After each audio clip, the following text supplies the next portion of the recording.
kindness and compassion. Not the top priorities. According to one noblewoman, discipline reigns supreme. And Alicia Williams, with her unwavering sense of order, would never tolerate any commoners who couldn't keep up. Alicia? Oh, she's the Villainess in this girl's favorite autumn game, known for tormenting the heroine. But rather than despising her, our protagonist admired her sharp tongue and relentless attitude. The heroine? Too sugary for her taste, what with her angelic smile and knack for manipulating the prince's feelings. While her friends dreamed of becoming the adored heroine, she knew that if given the chance, she'd much rather be the Villainess. And then, it hit her, she is the Villainess. Reincarnated as the 7-year-old Alicia, daughter of the prestigious Williams family, she was no longer the meek child she once was. Instead, she saw this as her opportunity to be the most legendary Villainess in history. Alicia darted down the hallway past her bewildered mother and maid. Gone was the lazy girl of yesterday. She had big plans, starting with sword training from her brothers. Henry, the stern one, scoffed, thinking it was another whim. Alan, the playful one, laughed it off as typical. Only sweet Albert agreed to teach her if she could complete 100 sit-ups and 50 push-ups daily for a week. No problem, she thought, as she dashed off. Next up, magic. Alicia knew that mastering the arcane arts, especially with her family's dark magic pedigree, was essential. However, the Williams library was surprisingly lacking in magic books. Undeterred, she grabbed a book on plants instead, figuring she'd need more than just magic to be the ultimate Villainess. She learned about fever-curing herbs, glowing flowers, and flying trees. So engrossed was she in these strange new discoveries that she lost track of time. Who knew botany could be so villainously fun? Turns out Alicia's brain was top tier when it came to academics, but her body, not so much. After barely squeezing out 50 shaky push-ups, she realized physical prowess wasn't in the cards for her, at least not naturally. But ambition waits for no one, so she kept pushing through. To her surprise, the next day, those push-ups and sit-ups were a breeze. By the end of 7 days, she'd leveled up dramatically: 300 push-ups, 500 sit-ups, and a library's worth of knowledge crammed into her head. She was a training machine, and her progress had the whole family on edge. Her father, Arnold, couldn't help but ask what had possessed her, especially with the whole waking up early thing. Alicia, now radiating suspiciously good vibes, smiled and assured him she was just fine. She knew she was giving off major, plotting something evil energy, which only made her giddier. After all, no one would believe she remembered a past life as a Villainess enthusiast. When her mother mentioned that Albert was out touring the Magic Academy preparing for his upcoming enrollment, it meant her sword training had to wait. But Alicia didn't let that slow her down. By the time her brothers returned, they were with all the other noble heirs who would soon be conquerable routes in the game. There was Eric of the Hudson family with fiery red hair and, of course, fire magic. Finn from the Smith family, a light magic prodigy. Gale of the wind-wielding Evans family, and Curtis from the Kenwood family with green magic, an outlier not from the 5 great noble families. And then there was Prince Duke Seeker, heir to the throne, water magic user, and the guy destined to end up with the game's heroine in the good ending. Alicia. She was totally into him in her past life, but romance was for the heroine. She had bigger plans, like making her mark as the world's greatest Villainess. When Alicia ran up to greet them, her brothers introduced her to the group, who all found her adorable. Internally, she was melting at their good looks, but externally, this was her moment. She couldn't let the world's future Villainess be seen as some bumbling child. With perfect grace, she curtsied, and the boys were genuinely impressed, especially since her brothers had painted her as a bit of a wild child. Duke, however, was less captivated, more focused on the boys showing off their sword skills. Cue Alicia, reminding them that today was the day they'd promised to teach her. Her brothers brushed her off, clearly not taking her seriously. So, what did she do? She grabbed Albert's sword, kicked a tree, made a fruit fall, and sliced it in half with zero effort. "Don't underestimate me," she declared, now basking in the astonished looks of her brothers. Duke, who had previously been aloof, was finally paying attention, picking up the sliced fruit with a smile. Looks like she'd made her impression. A year into her sword training, Alicia was still stuck in the endless loop of practice swings, all because her brother insisted swordsmanship was pointless if she couldn't hold a sword for hours on end. Honestly, if she weren't on a mission to become the world's greatest villainess, she'd have quit ages ago. The only silver lining: Prince Duke had been making regular visits to their house, and let's just say, she didn't mind the royal eye candy. One day, mid-break, Duke approached and casually asked if she was done for the day. It was the first time he'd spoken to her directly, which was a moment. She replied she was just resting, and he asked why she worked so hard at swordsmanship. She almost blurted out her grand plan to become a villainess, but caught herself, instead saying, "I'm aiming for a villainously strong grip." He chuckled nervously, clearly not prepared for that, then patted her on the head, which instantly turned her into a flustered mess. Enter Albert, and Duke quickly stepped back, apologizing for interrupting her training. Albert wasn't buying it. Afterward, he grilled Duke on why he'd been hanging around so much lately. At first, he thought it was for the books, but now he was starting to suspect the prince had a thing for his little sister, who, of course, was already swooning. Meanwhile, King Luke was busy with the kingdom's VIPs, discussing the crumbling state of Lona Village. Apparently, living conditions there had been spiraling, but rushing in aid wasn't the best move politically. Instead, they shifted focus to finding the legendary Golden Rose, hoping it could bring a much-needed dose of optimism to the kingdom. The conversation eventually turned to Alicia, who had become quite the social butterfly, receiving invitations to various noble estates. Her father, Arnold, still couldn't wrap his head around her sudden shift from being a self-centered little terror to a well-mannered, book-obsessed mystery. At one such tea party at Finn's estate, Alicia walked into the guest room, only to find the whole autumn game cast assembled and a suspicious map laid out before them. Panic set in. Was the plot fast-forwarding to her character's exile already? Before she could spiral, King Luke himself entered the room, asking to speak with her. Seriously, what was going on?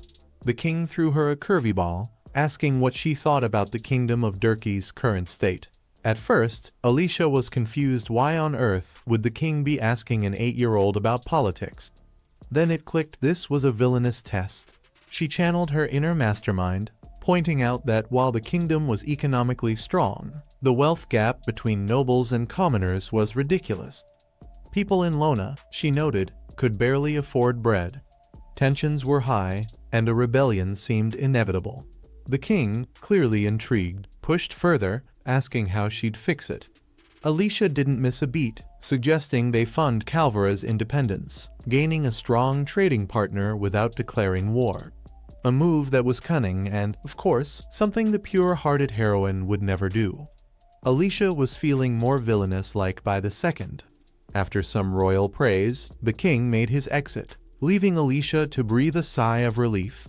Duke, having witnessed it all, asked if she was nervous. She glanced up at him, thinking, yep, definitely attractive. Elsewhere, Lord Evans dropped the bomb that the Golden Rose had been found. Things were getting real. Meanwhile, Alicia found herself at a dessert table, eagerly stacking macarons on her plate. Duke, who had been staring at her the entire time, couldn't hide his smile. Curtis teased him, remarking that the Ice Prince seemed to have been thawed by an unexpected spring breeze. Later, as the sun set, Duke handed Alicia a belated birthday gift, a diamond necklace that left her absolutely floored.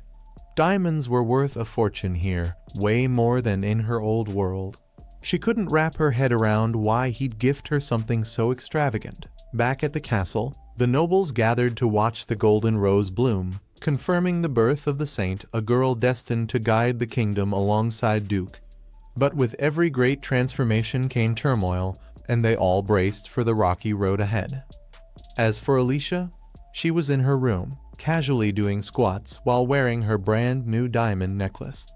And even if Duke one day fell for the heroine and demanded it back, she was already planning to look him dead in the eye and say, nope, because that's what a true villainess does. The next day, Lisa is in the library, poring over a map when she notices how close the village of Lauren is. All I have to do is cross the forest easy peasy, right? She muses. Though she had fed the king dramatic stories about the village's grim streets and starving peasants, she admits, those tales came straight from books. I need to see it for myself. There's just one problem. Tell my dad. He'd lock me in a tower. That night, Lisa stages a convincing performance of being exhausted, sneaks out under the moonlight, and ventures into the forest disguised. The darkness unsettles her more than expected, but she reassures herself, the village has a magical barrier, and I've got magic, so I'll breeze through, I hope. Pushing forward, she finds the magical wall and passes through, only to be greeted by a stench so foul it makes her gag. She spots a homeless man lying nearby and whispers, "How did things get this bad?" Before she can dwell on it, a voice asks, "What are you doing here? You're not from around these parts." She spins around, ready for dread, but instead, she feels a strange warmth from the man. He introduces himself as Will, and despite his disheveled appearance, he seems kind. He invites her to his place, apologizing for not having much to offer. Lisa, intrigued by his politeness, asks about his past. Will reveals he once worked in the royal palace but lost his sight and was exiled after angering the wrong noble. Lisa is horrified. How could they do that to you? Will, ever philosophical, replies, "We study history to make today better than yesterday. Books are fine, but if you don't use that knowledge, what's the point?" His wisdom takes Lisa by surprise. "I can't believe someone as brilliant as you was exiled," she says, shaking her head. Feeling a connection, she opens up about her ambition to become the greatest villain in history. Will listens patiently, as if it's the most natural thing in the world. Before leaving, Lisa promises, "I'll be back. You're way too interesting." 2 years later, after practicing her sword skills, Lisa frequently visits Will. One day, her brothers invite her to join them on a city outing. Albert and the boys have recently enrolled in the Magic Academy, and Lisa suspects the heroine might meet Prince Duke there, sparking the beginning of a romance. They visit a plant shop, where she strikes up a conversation with the shopkeeper, Paul, a fellow noble. He proudly explains the healing properties of plants, to which Lisa responds by rattling off facts about a rare herb called Joja, impressing Paul with her knowledge. Finally, they arrive at Prince Duke's quarters, where he playfully chastises the boys for leaving him out. When Curtis asks Lisa if there's anything she desires, she doesn't hesitate. She wants to test her sword skills. But her overprotective father and brothers have slammed the door on that dream. Big Bro is having none of it. She's 10, and hello a girl. Lisa isn't buying it. "There's nothing in the rules about gender," she retorts. "If that's your decision, I want to hear the logical reason." But her brother shuts it down like an email on a Friday night. "Don't bother, I've already decided." Furious, Lisa declares, "I'm not coming back until you give me a real reason," and storms out, channeling her inner villainess. While taking a dramatic palace stroll, Lisa overhears her brother saying, "She's stubborn, but if we keep saying no, one day she'll just do it herself." Their father responds cryptically, "We can't tell her the real reason." Cue Lisa bursting into the room like, "Were you guys talking about me? Spill the tea." Her father gives her the soft parent look and says, "You're still young, my wonderful daughter. You'll find out at 15 when you enter the academy." Lisa reluctantly agrees, but her father whispers to her brother, "Her sword skills are no joke. If she takes the test, things could get complicated. We've got to protect her childhood, for now." Later, Lisa's lying in bed, plotting her villain arc. "I want to be the greatest villain, but I'm only 10. Moping around won't help." She decides to visit old man Will and spill all her secrets. Maybe he can help her level up. Cut to Lisa heading into the dark forest, wondering if Will's home. It's her first time in the village during the day, and she quickly sees why it's not on anyone's travel list. Poverty everywhere. She's horrified by the scene, especially when a man kicks a child hard enough to send him to the if they had one. Lisa's about to jump in when Will yanks her back, like, "I told you not to come here during the day." She protests, but Will shuts it down. "Worry about yourself first. Never come here during daylight." The next morning, Lisa heads to Paul, the local herbalist, asking for Joja plants to heal that injured kid. Paul's curious but doesn't pry and hands over the plants as a gift. He's trying to keep her coming back to the shop. That night, Lisa sneaks back to the village. Will tells her the boy's not fully healed, but her Joja plant mission saved his life. Lisa, feeling powerless, mutters, "What's the point of becoming the greatest villain if I can't act when it matters?" Determined, she vows to go all in on her studies to become history's most legendary villain. The next day, Lisa decides that magic is her ticket to power. While she's at the library talking about her ambitions, a magical aura surrounds her, and surprise, a hidden section of the library reveals itself, packed with ancient spell books. Lisa's mind is blown. This is it, the key to my villainous rise. She learns that reaching level 50 magic is no small feat. Only the 5 great magical families can usually do it, and the highest recorded level is 100. But if the heroine and Duke could beat that, why not me? Lisa places a book on the floor and tries to levitate it. It floats victory, but crashes down seconds later. Frustrated but motivated, she trains like a magic-obsessed Rocky. Days later, Lisa has mastered object manipulation, a level 5 magic skill. She's proud but totally wiped out. Her body's heavy, and a headache starts pounding. Classic magical burnout. Just then, her dad drops in with some royal news. "The king's here to see you." Lisa meets the king, who compliments her, while she wonders why all the important people are suddenly in one room. The king asks, "Do you love this kingdom?" Lisa, caught off guard, gives her honest opinion, criticizing how the nobility works. Magical power and political authority shouldn't go hand in hand. The current system? Total waste of talent. Her bluntness shocks the nobles, and they tell her to watch her tone. The duke's surprised by her audacity, but the king, clearly intrigued, presses further. "What you said applies to you too. Would you give up your noble status?" Lisa, totally unfazed, says, "Sure, I'm cool with that. Being born into a noble family was just luck. No need to cling to it." The king is impressed. "You're one of a kind," he says. As Lisa leaves, she reflects on the day's events. Exhausted, she plans to rest but promptly collapses with a fever. Duke rushes to her rescue, carrying her to her room and making sure she's taken care of.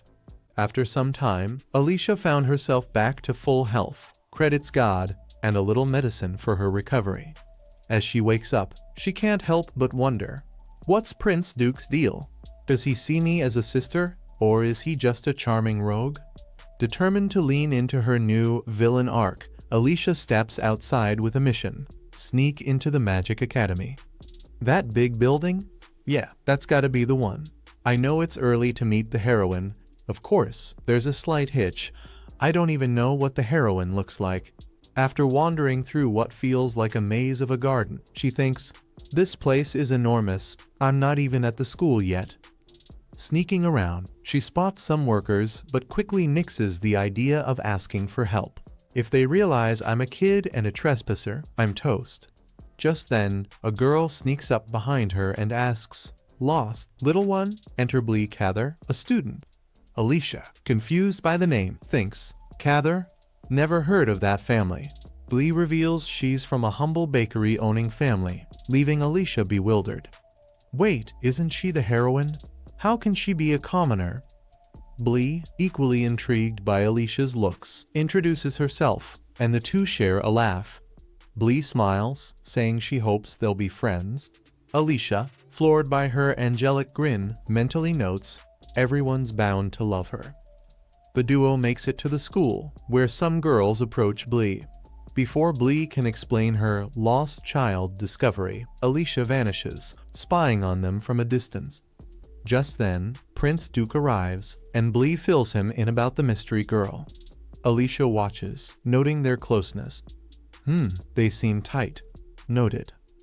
She sneaks into the academy, now confident no one will notice. I've come this far, time to explore. She finds a treasure trove of books on dark magic and beams with excitement over the Academy's vast resources. I can't wait to grow up and enroll here. Meanwhile, in a classroom, students gossip about a child prodigy dark hair, around 10 years old, who's been solving problems beyond their skill level. As they debate who this genius could be, Alicia strolls up to the board and casually explains a geopolitical strategy. One boy blurts out, "Is this what 10-year-olds think about?" The room is stunned. Back at home, Alicia overhears her father talking with Mr. Joan about Blee, calling her dangerous. When her father catches Alicia eavesdropping, Mr. Joan threatens, "How much did you hear? Should I just erase your memory?" In a panic, Alicia promises not to spill the beans about Blee's extraordinary abilities. But she didn't seem evil. Is she really a threat? Her father dismisses her concerns, and when asked if she met Blee, Alicia cleverly dodges, saying it's just a feeling. That night, Alicia hones her magical skills, showing impressive control. Her brother enters, informing her that Blee wants to meet. Alicia greets her warmly, surprising, given her supposed villainess role. At a gathering, Alicia shares her ideas, while recalling that this is the moment in the game where Prince Duke and Blee get closer. She can't just let that slide. Time to make her move. Approaching them, Alicia seethes. How dare a commoner like her get close to Prince Duke? But before she can strike, Blee enthusiastically thanks Alicia for her contributions, further fueling Alicia's irritation. To stir the pot, Alicia suggests Blee showcase her magic on stage. Blee, being annoyingly agreeable, accepts without hesitation. Alicia's frustration boils over. Seriously, she'll agree to anything. When Blee invites Alicia to join her on stage, Alicia quickly declines, stating she's not a student.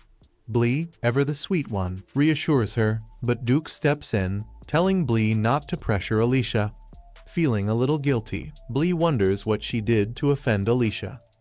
Alicia responds coolly, "Not everyone gets along, and that's fine." But Blee, undeterred, says, "If we just talked more, I'm sure we could become close friends." Henry jumps in, agreeing. He advises Alicia not to write people off so quickly. Reluctantly, Alicia agrees to give Blee a bit more conversation. Later, Blee asks about Alicia's favorite flower. "Lily of the Valley," Alicia replies, "beautiful but deadly." Blee shares her love for marguerites. After a round of small talk that feels more like an interrogation, Alicia grows bored. To mix things up, she conjures a marguerite flower with her magic, declaring, "A perfect flower for a perfect girl." The crowd is stunned by her magical prowess. Henry, sensing trouble, orders Alicia back to her room. Alicia leaves, puzzled. What did I do wrong this time? Later that night, Alicia drops the bomb on Will. "I can use magic now, but I'm just a beginner." Will, trying to play it cool, reminds her that most kids don't get their magical spark until they're 13. Then, in true wise mentor fashion, he tells a cautionary tale about some hotshot who thought they could handle level 100 magic at a young age. Spoiler alert, they couldn't, and poof, no more magic, ever. Will gives Alicia the classic slow and steady advice. Just then, Jill wakes up, but instead of being grateful, he stays silent. Will explains, "Don't mind him. Jill's had it rough, he's about as social as a brick wall." Alicia, clearly not bothered, remembers Liz's deep life lesson about marguerite flowers being symbols of trust and honesty. Alicia, being teen villain, thinks she's the perfect heroine, and I'm here trying to be the best bad guy ever. In a bold move, Alicia decides to motivate Jill the only way a villainess knows how. "You should just die already. What's the point of living if you're going to hide from everything?" Jill snaps, "I didn't ask for your help." Alicia, in her not-so-evil way, responds, "You don't get it. Keeping you alive benefits me. You're smart, and I can use that. But remember, I'm the villain in this story." Jill, rethinking life choices, throws a pillow at her, shouting, "I won't let you kill me." Alicia smirks. "Good. As long as you fight, I'll keep you alive." I need you useful. Confused, Jill asks, "Why are you doing this?" Alicia answers, "Because I'm selfish. I need your brains for my plan." Overhearing, Jill's father chimes in, "She's odd, but she's got a good heart." Jill, starting to see her differently, says, "You're not what I expected, but thanks. I'll help." The next day at the palace, the king's assistant is surprised. "Wait, Alicia couldn't use magic before? Is she the saintess?" Duke shuts it down. "No, that's Liz. Golden flowers, magical elements, that's all Liz." The king, unconvinced, warns, "Keep an eye on Alicia. We don't want her magic spiraling out of control." Joan and Arnold agree to keep her under strict training. Later, Alicia admits to her brother that her magic got a little wild. He reminds her of Liz's magical display when Duke had to step in. Alicia, competitive as ever, thinks, "I need Liz around. I want a rival." Cut to Alicia in her room, casually showing off her magic by controlling books effortlessly. Joan tells her, "The king wants to fast-track you into the Magic Academy. You're in at 13. Keep it up." Alicia, unfazed, replies, "I've been training every day." Fast forward 3 years, Alicia's summoned by the king. He's impressed. "You've really leveled up." Arnold adds, "She's had perfect control for 3 years." The king asks, "What's your magic level now?" Alicia proudly says, "Level 80. Impressed, the king grants her academy admission, but with one condition: keep an eye on Liz. And the episode kicks off with the king dropping a bombshell on Alyssa. He wants her to keep an eye on Liz. Alice is baffled, so the king dives into the story of the Saint Girl, a beautiful, pain-immune legend who helps the royal family bring good vibes to the kingdom of Dorcas. He thinks Liz Cather is the modern-day saint, and surprise, he's heard Alyssa has already met her. Alyssa confirms, describing Liz as sweet as sugar. The commander then hands Alyssa some papers about the village of Lana.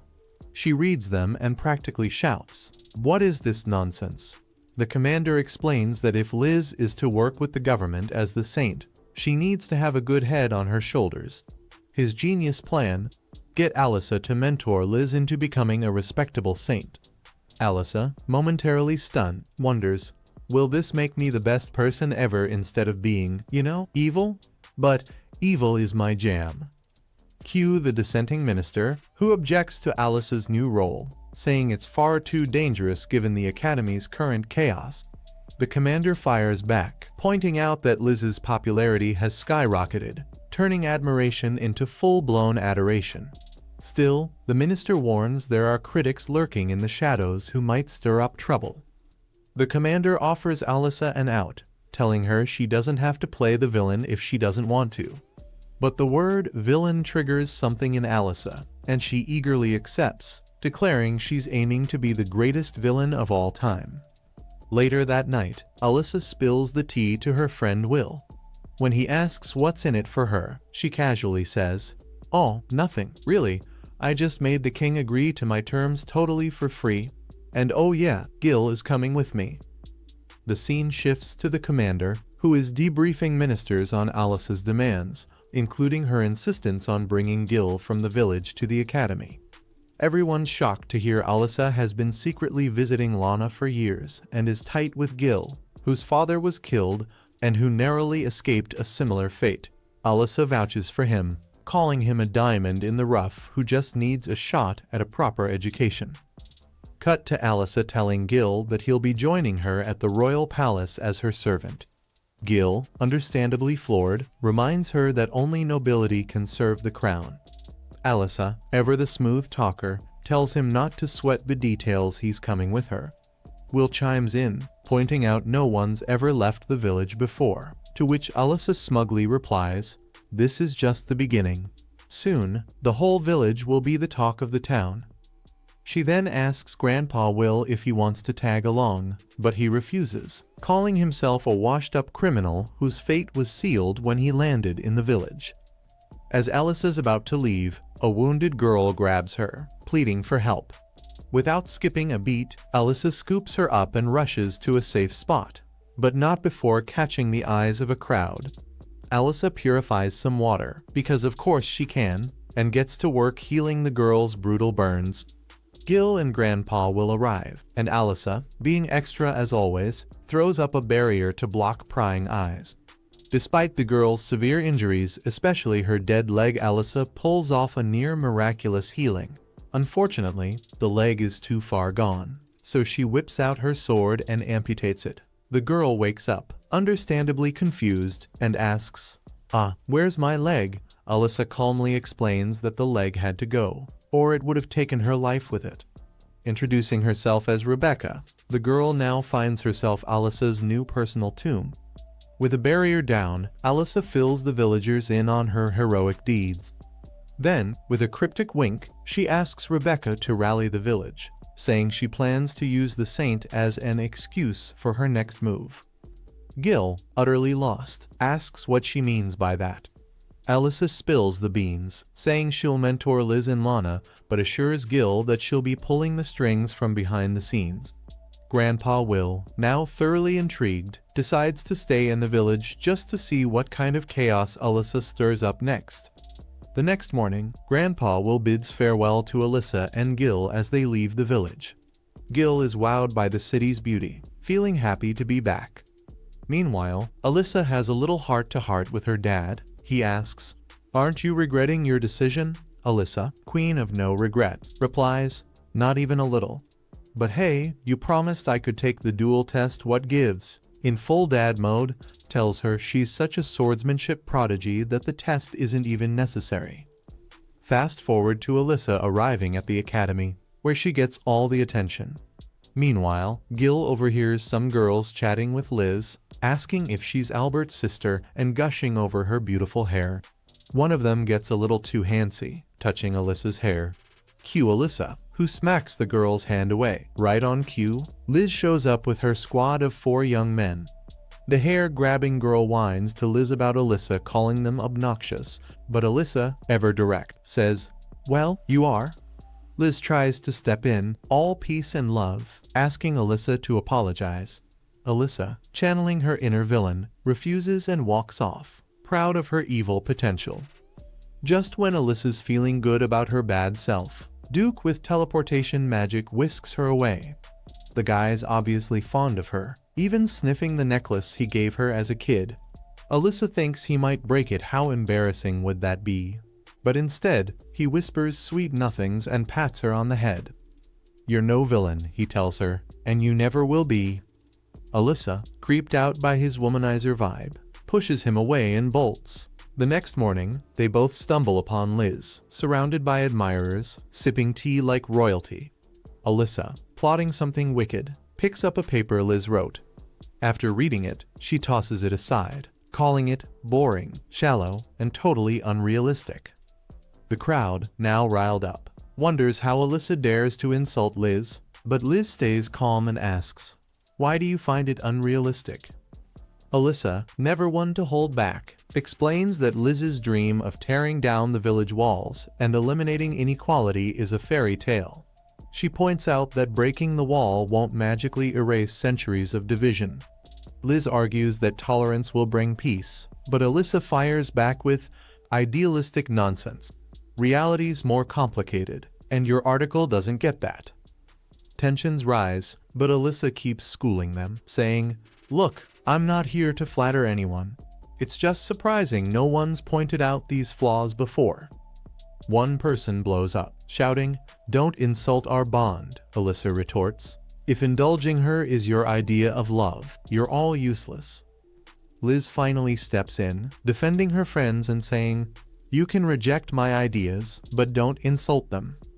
Alyssa, now in full debate mode, compliments Liz's magical abilities but drops a truth bomb. "You, Liz, are the very symbol of inequality. Talent, family, looks, no one's truly equal. That's what drives people to improve. If we stopped praising strengths for the sake of equality, wouldn't that be an injustice, too?" Liz, visibly shaken, can't respond. She can only mutter, "I just want to create a world where everyone's happy."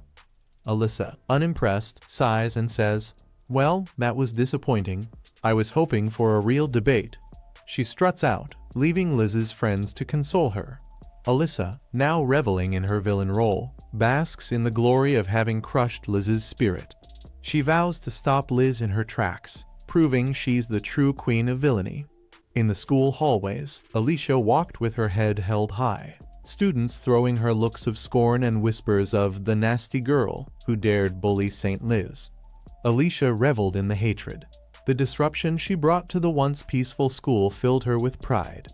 Jill, her friend, couldn't understand why everyone took Liz's side after all. Liz was always just preaching grand ideals while everyone else gossiped over tea. But Alicia was unbothered. To her, this was just a sign she needed to spread her bad reputation even further. Her goal was clear: she would become the greatest villainess ever. That evening, after checking off homework, Alicia and Rebecca went to Will's house, where Rebecca, who'd been gathering intel from the village, shared the latest. Tensions were high among the villagers, and some even hinted at plundering everything if they ever managed to escape. Alicia expressed concern for Rebecca's safety, especially with her missing leg. But Rebecca, unfazed, reassured her. Alicia's backing was all the protection she needed. A sentiment that delighted Alicia to no end. She was starting to sound like a real villainess. Rebecca went on to explain that, though the villagers had long ago lost hope of change, her resilience was inspiring them. They didn't see her as a savior, though, so she suggested Alicia bring crops from the outside that the villagers could cultivate.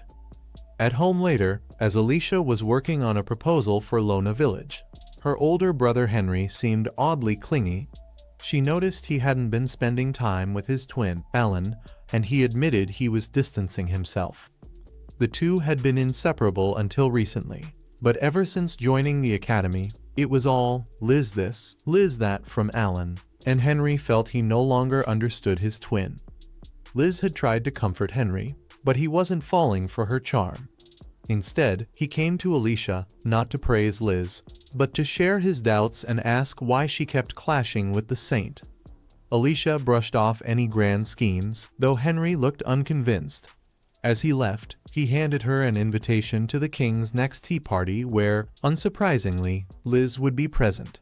At the tea party, Alicia's other brother, Albert, warned her to behave. She recognized this event as the Saint test from the game where the heroine could earn Saint points by making the right choices. With Alicia attending, though, it became her personal Villainess test, her chance to prove herself as Liz's watcher. As the four siblings arrived, Liz greeted them with a smile, while two of her devoted admirers blushed. Alicia, all smiles but sharp as ever, greeted her with, "How unfortunate for you that I'm here." Finn, watching from nearby, couldn't tell if they were friends or foes. Liz, ever the saint, insisted they were great friends. Alicia disagreed. The king soon entered, thanking everyone for being friends with his son, Duke, and encouraged them to relax. Not that this tense tea party allowed for that.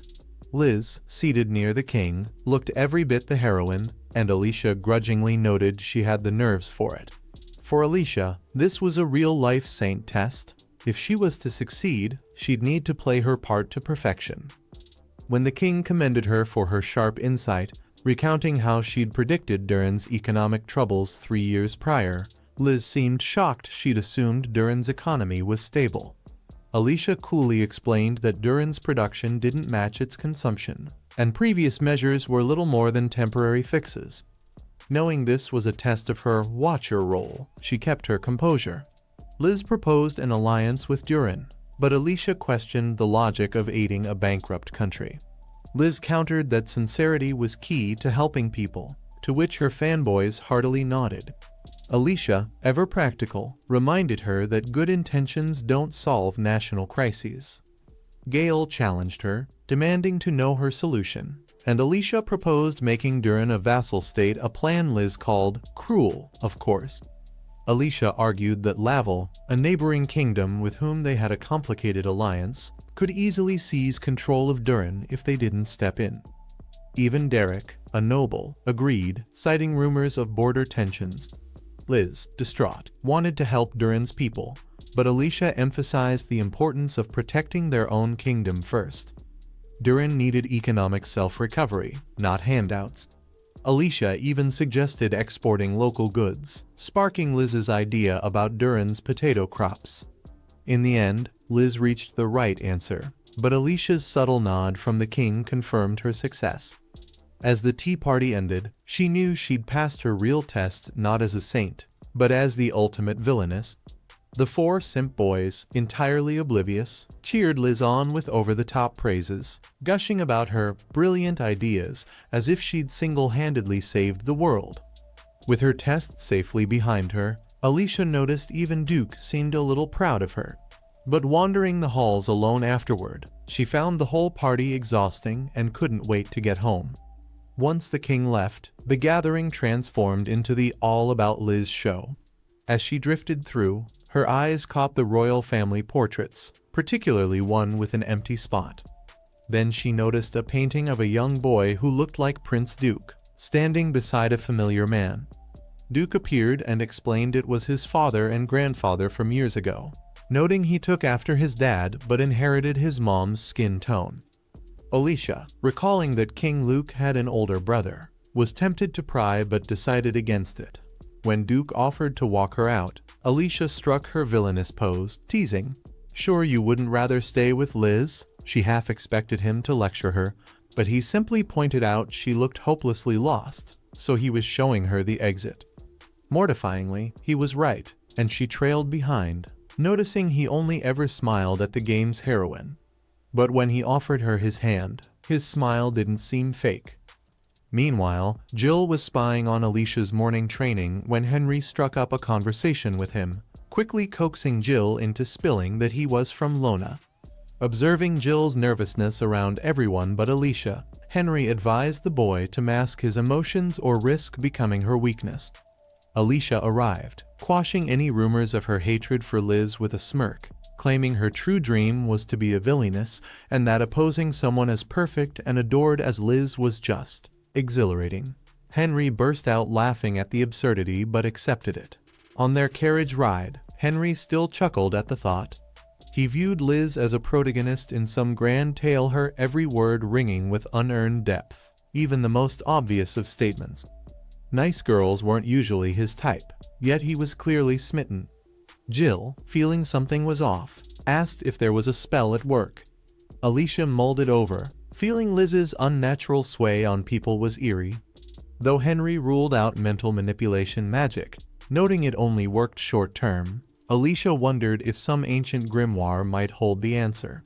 She refused to believe Liz was so insidious as to manipulate people, yet her fairy tale innocence was straight out of the game. Ironically, Alicia was now worlds away from her own character's version back then, talentless and eventually exiled. Determined to change that fate, she'd worked hard to become stronger. As they pondered, they were ambushed. Jill caught in the grip of strangers who yelled at Alicia to run. Before she could react, a blow to the head knocked her out, and she woke up bound in a storage shed. The kidnappers dragged a battered Jill in, and that's when Alicia's patience snapped. She tries to use her magic to escape, but it's blocked by a collar. Turns out, they came prepared. Jill, still crumpled on the floor, urges her to bail through the northern exit, but another kidnapper steps on him like a rug.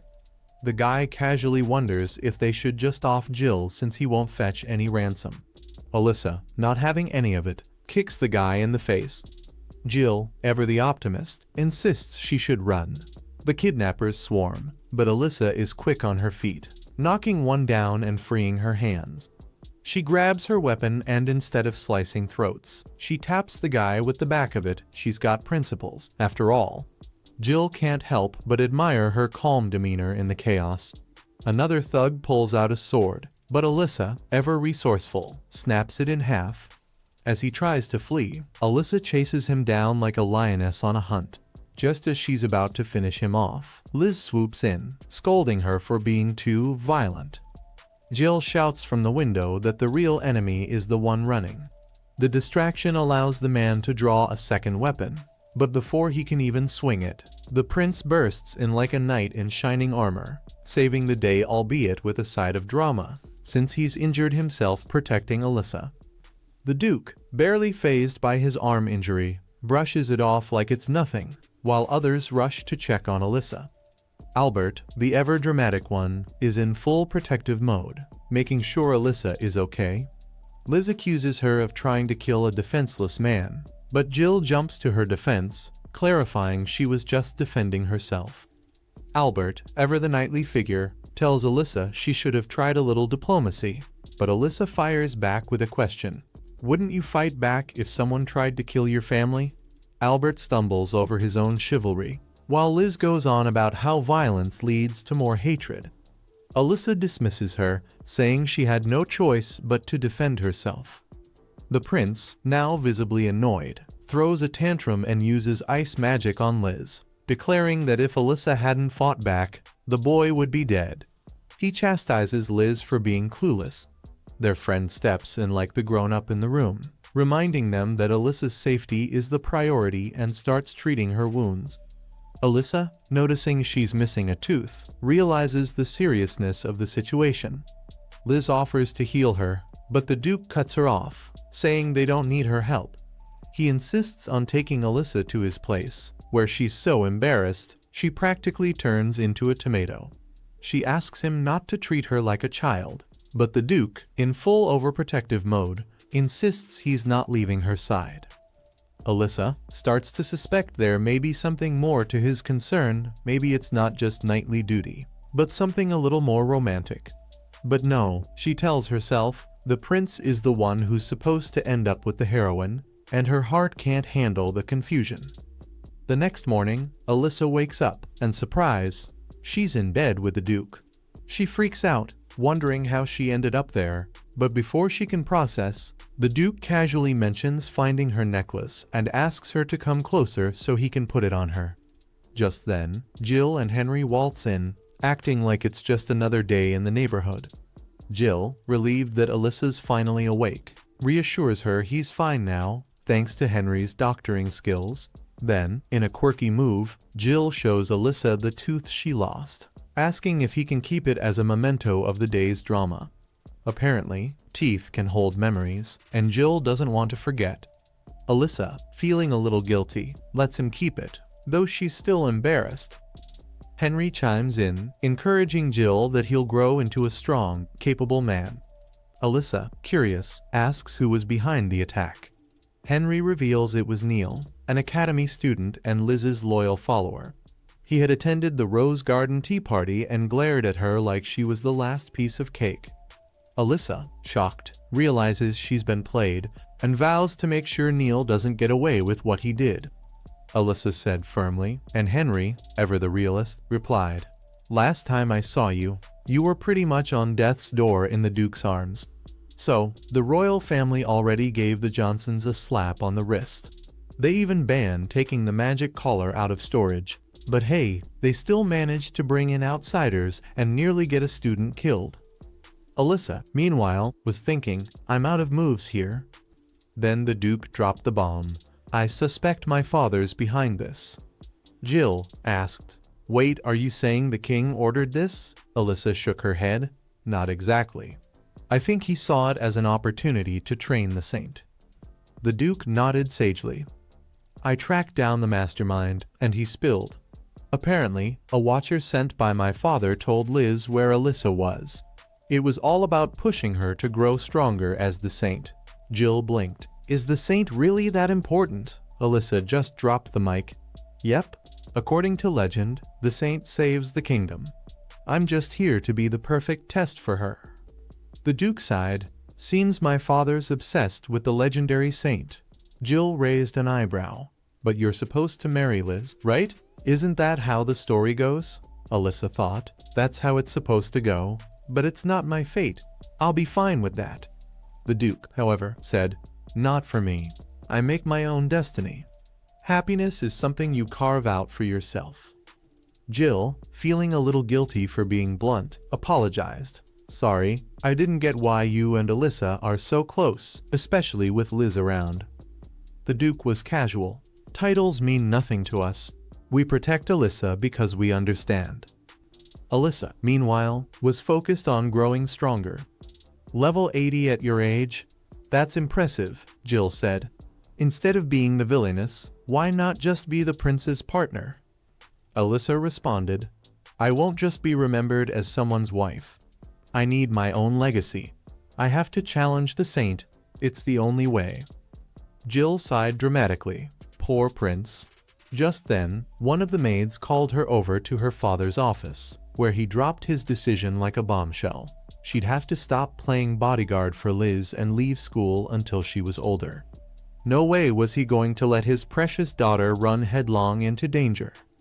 Alicia, however, was having none of it. Duty called, and she wasn't about to back down. Her father then hit her with a reality check. Liz was already over level 80 in every element, and as powerful as Alicia was, she couldn't touch that. Still undeterred, Alicia kept pushing, so her father raised the stakes. If she wanted to keep protecting Liz, she'd have to hit level 90. Alicia gulped, realizing she'd dug herself into a bit of a hole, but she accepted the challenge. Determined to rise to the occasion, she locked herself away in an annex, ready to train like a woman on a mission, because now it wasn't just about protecting Liz, it was personal. If you're enjoying the content, don't forget to hit that subscribe button and give us a like. It helps us keep bringing you more great stories. Thanks for being awesome.